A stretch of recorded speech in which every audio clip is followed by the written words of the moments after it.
Where do you think, Charlie, the biggest opportunities are globally right now? Well, I don't think we have a master plan of knowing where the opportunities are. We're trying to find intelligent things to do with a torrent of surplus cash. And we've always had a torrent of surplus cash. And we're always looking for intelligent things to do with it. And if we find things that are intelligent to do, we do it. And if we don't find anything, we let the cash build up. What the hell is wrong with that? Not much. Yeah, not much is right. So I know that you guys have talked about England, or it seems that you have, because Warren talked about doing this article in the FT as basically a way of signaling potential interest, given that Brexit may create some opportunities. Is that the case? What the hell do I know about Brexit? I don't even know how I'd vote on it if I were in England. Yeah, I don't know much about it. We'll react to opportunities wherever they are, and we regard the vicissitudes of politics as it's just what they are, vicissitudes. But isn't it a little bit more than a vicissitude to drop out of the European Union? I mean, I'm not suggesting it isn't a good deal, but this country was enormously helped when we put all the colonies together. We had internal tariffs against each little colony. The United States would not be as big as it is. So it's understandable why Europe wanted to get together. And in addition to the advantages they got from the free trade, they'd had a long history of having wars. And we all are sort of one big place trading with one another. It'll be safer. Those were very good ideas. I'm not quarreling with the basic ideas. On the other hand, if you have unlimited immigration from one country to another, that causes lots of strains. Look at Germany. Merkel brought in more immigration than her people she wanted. She was leading a parade and she looked back and nobody was following.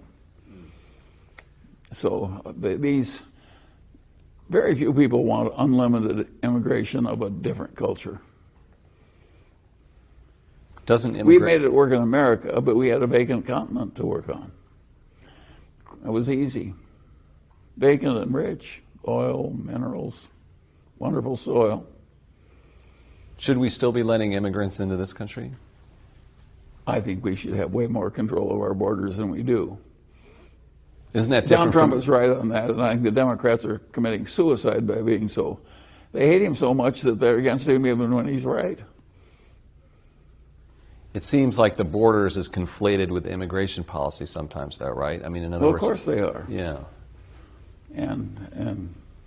But I think we ought to have some control over immigration, some effective control.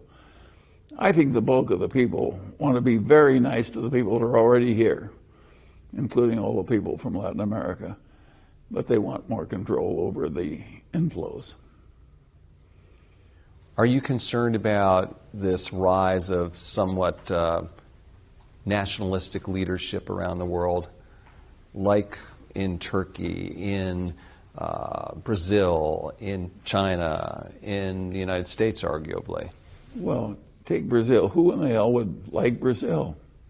It's a great climate and a great country, but they're screwing it up to a fairly well.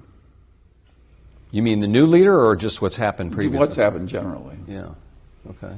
So does that require a strong man to take over, though? Well, I don't think I've got deep knowledge on exactly what works well in the internal politics of every other country.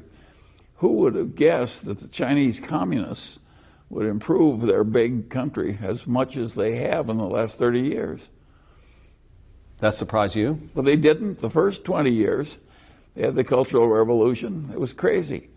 And now they have one of the greatest success records in the history of mankind. I don't know about you, but I did not predict it. I didn't. But what is the secret to China's success then? They copied Singapore. Remember, the communist leader said, I don't care if the cat is black or white, I care whether it catches mice.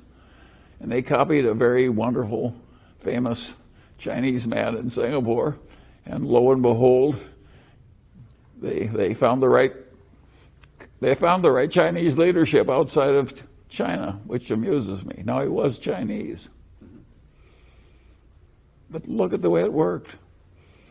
In the whole history of the world, no nation that big has ever advanced that fast. And they did it by having a bunch of poor people save half their income. They did not use the wealth of the rich world to get ahead. They used the savings of poor people. I am a huge admirer of what the Chinese have accomplished. And if you ask me who is the one man who did the most for China, it was Lee Kuan Yew of Singapore. They copied him. Are you still sanguine about the future for China right now? There's a lot of concerns about slowing growth and leverage in the system.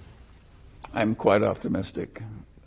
They've been succeeding for a long time. Sure, they have ups and downs, and they make mistakes as well as good decisions. But if you average them out, the Chinese are getting ahead. They're not moving backward. What do you think the economic relationship between China and the United States looks like, say, 2 years from now?